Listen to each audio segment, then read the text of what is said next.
Now, Russia strikes again in Ukraine. This time, the target was Odesa. An overnight air raid and missile attack killed people in Odesa and the same number in the Donetsk region. This even as Ukraine claims its counteroffensive is making strong inroads. In Odesa, a warehouse was set ablaze in the attack, and according to Ukrainian officials, the Russian missile also damaged a business center, an educational institution, and a residential complex.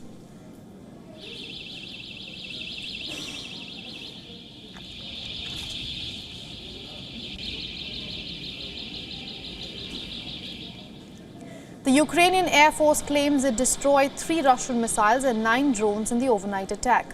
In eastern Ukraine, footage from a newly liberated Ukrainian village shows Ukrainian forces advancing to new directions.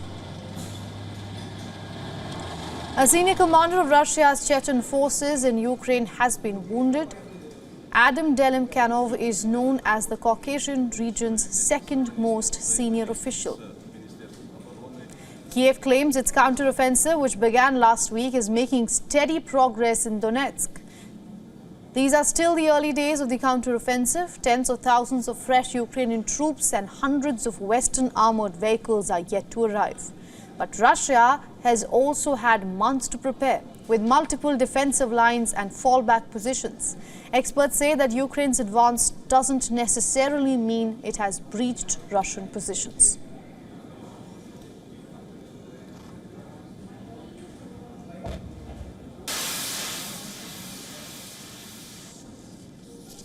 Now for more on this, Lieutenant Colonel Glenn Grant, a former advisor to the Defense Minister of Ukraine and fellow at Baltic Security Foundation, is joining us live from Riga, Latvia.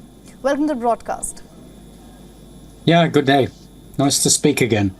Absolutely. Now, Ukraine's much-awaited counteroffensive is underway as we speak, and the reports we are receiving suggest that fighting has intensified in the week that we have saw gone by. Now, how do you see the coming weeks or even the months to look like in Ukraine? What is interesting is that we haven't yet seen any of the what you could call the heavy brigades, the ones that have been trained in UK and in Poland. So Kiev is obviously keeping those up their sleeve for the moment. There is movement. I mean, there's considerable movement. I mean, actually, Ukraine has moved forward further in a few weeks than Russia has managed in the whole of the last year.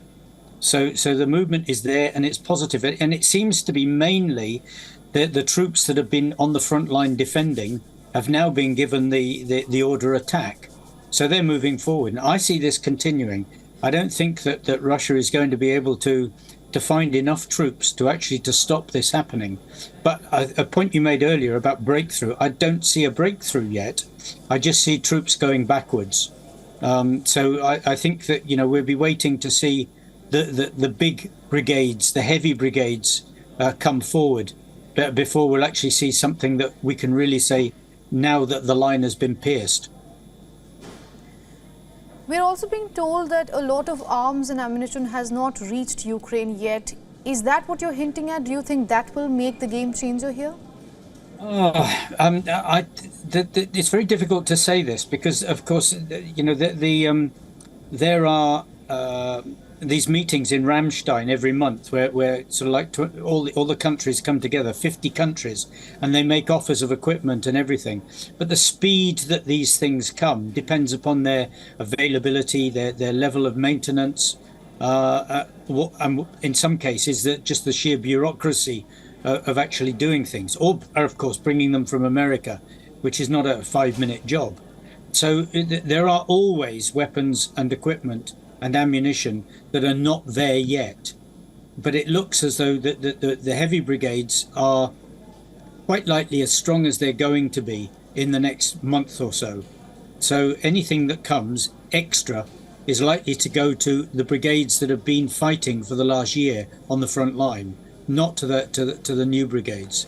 But right. Until we actually see this, we don't know. Right. Lieutenant Colonel, President Vladimir Putin has said that Moscow is open to peace talks over Ukraine, but he has put a condition, which is if Western countries end their arms and supplies to Kiev. How is this a middle ground at all? No, it's not. It's not because what Putin is after is to keep what he's already got, and that's just not acceptable to Ukraine, and of course it's not acceptable to most of the Western countries now either. Putin has to leave Ukraine, then peace talks can start, and until then, I don't see anybody. I don't see anybody starting anything, because if the Ukrainian government started doing peace talks without Russia leaving, the government would fall. There is no question about that. All right, Lieutenant Colonel, thank you for getting us all those insights from Latvia. Thank you very much. Bye-bye.